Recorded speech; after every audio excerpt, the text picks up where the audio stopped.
আজকে আমরা একটা দারুণ সফরে বেরোব ইতিহাসের সেই সব সেরা মনীষীদের খোঁজে যারা এক পরম সত্তার ধারণায় পৌঁছেছিলেন। চলুন শুরু করা যাক। দর্শন আর বিশ্বাস এই দুটো কি সবসময় একে অপরের শত্রু, নাকি এদের মধ্যে কোনো মিলও থাকতে পারে? বেশ গভীর একটা প্রশ্ন, তাই না?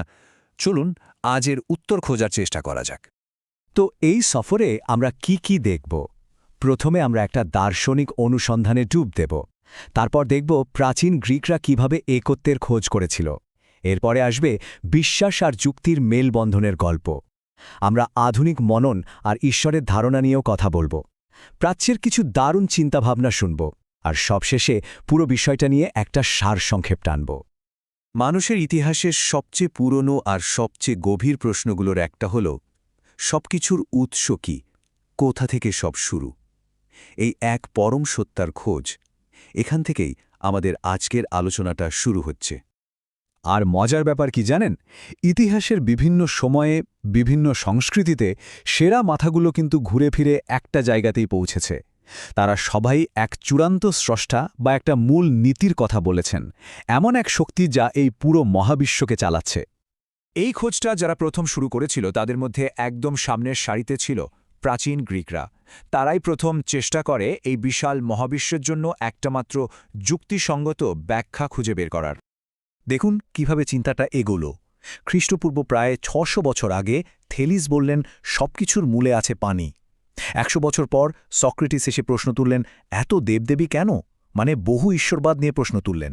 তারপর খ্রিস্টপূর্ব ৩৮০ সালের দিকে প্লেটো নিয়ে এলেন সর্বোচ্চ মঙ্গলের ধারণা। আর তার ঠিক পরেই অ্যারিস্টটল দিলেন তার সেই বিখ্যাত তত্ত্ব অবিচল চালক বা আনমুভড মুভার। ভাবা যায় কি অসাধারণ একটা চিন্তার বিবর্তন। মানে ব্যাপারটা খেয়াল করুন, শুরুর দিকে দার্শনিকরা ভাবছিলেন কোনো একটা বাস্তব জিনিস যেমন পানি হয়তো সবকিছুর উৎস, কিন্তু ধীরে ধীরে চিন্তাটা আরও গভীর হল, আরও অ্যাবস্ট্র্যাক্ট হল।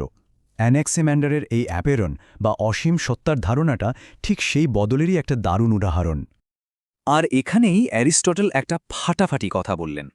তিনি যুক্তি দিলেন এই যে সব কিছুর পেছনে একটা কারণ থাকে, সেই কারণের পেছনে আর একটা কারণ।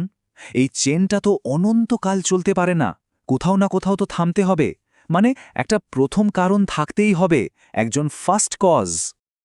আর এই ফার্স্ট কজের ধারণাটাই হল অ্যারিস্টটলের আনমুভড মুভার বা অবিচল চালক।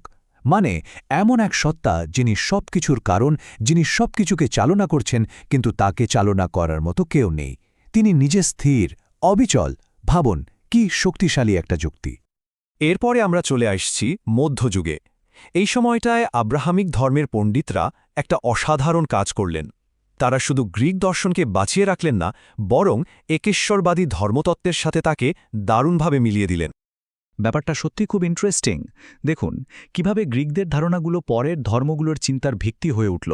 যেমন ধরুন অ্যারিস্টটলের আনমুভড মুভারের আইডিয়াটা ইসলামী দার্শনিক আল-ফারাবি এটাকে ব্যবহার করলেন ঈশ্বরের একত্বের পক্ষে যুক্তি দিতে। আবার ইহুদি ধর্মতত্ত্বে ইবনে মাইমুন গ্রিক যুক্তিবিদ্যা ব্যবহার করে ঈশ্বরের অস্তিত্ব প্রমাণ করলেন। আর খ্রিস্ট ধর্মে টমাস অ্যাকুইনাস তো তার বিখ্যাত 5 ওয়েজ বা 5টি পথে এই প্রথম কারণের যুক্তিটাই ব্যবহার করেছিলেন। মানে এটা ছিল জ্ঞানের এক প্রজন্ম থেকে আরেক প্রজন্মে বয়ে চলার একটা স্রোত। আলকিন্দি, ইবন সিনা, অ্যাকুইনাস এই নামগুলো খুব গুরুত্বপূর্ণ, কারণ এনারাই দেখিয়েছিলেন যে যুক্তি দিয়েও ঈশ্বরের একত্বের কথা বলা যায়। তারাই প্রমাণ করে দিয়েছিলেন যে বিশ্বাস আর যুক্তি আসলে শত্রু নয়, বরং একে অপরের বন্ধু হতে পারে। আচ্ছা, এবার আসা যাক আধুনিক যুগে। এই সময়টায় দার্শনিকরা ঈশ্বরের ধারণাকে আবার নতুন করে ঝাঁকাতে শুরু করলেন। তবে এবার তাদের হাতে ছিল বিশুদ্ধ যুক্তি, ব্যক্তিগত চেতনার মতন নতুন অস্ত্র, আর তাদের চোখে ছিল বদলে যাওয়া সমাজ। এই যে যুক্তিবাদী পদ্ধতি, এটা বেশ কয়েকটা ধাপে এগিয়েছে। যেমন দেকার্ত বললেন আমাদের মনে যে একজন নিখুঁত সত্তার ধারণা আছে, সেটাই প্রমাণ করে যে তার অস্তিত্ব আছে। স্পিনোজা আবার বললেন ঈশ্বর আর প্রকৃতি আলাদা কিছু নয়, দুটো আসলে একই জিনিস। আর কান্ট তিনি বললেন ভালো মন্দের বোধ বা নৈতিকতার জন্যই ঈশ্বরে বিশ্বাস থাকাটা জরুরি। আর এই সব কিছুর মাঝখানেই ফ্রেডরিখ নিটশে এসে বললেন তার সেই বিখ্যাত কথাটা, যা নিয়ে আজও তোলপাড় হয়। অনেকেই ভাবেন নিটশে হয়তো এটা বলে খুব আনন্দ পেয়েছিলেন, কিন্তু ব্যাপারটা একদমই তা নয়। তিনি আসলে একটা গভীর সংকটের কথা বলছিলেন।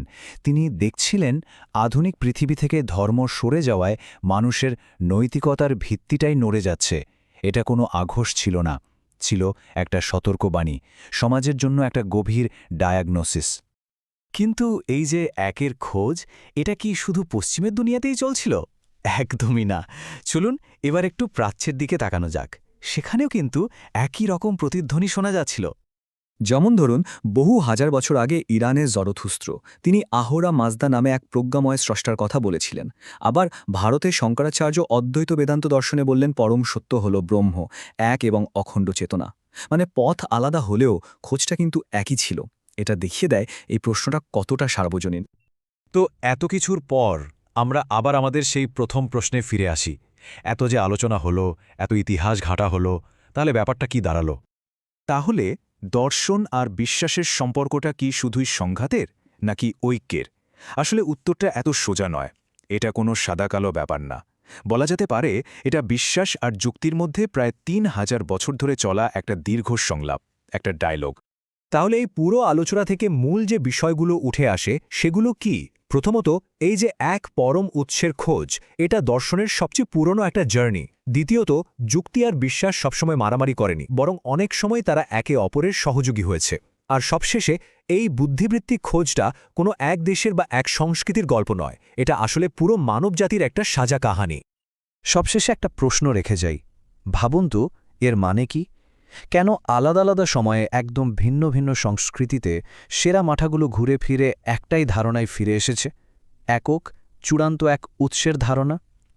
এই প্রশ্নটা হয়তো আমাদের আরও গভীর কোনো চিন্তার দিকে ইশারা করে।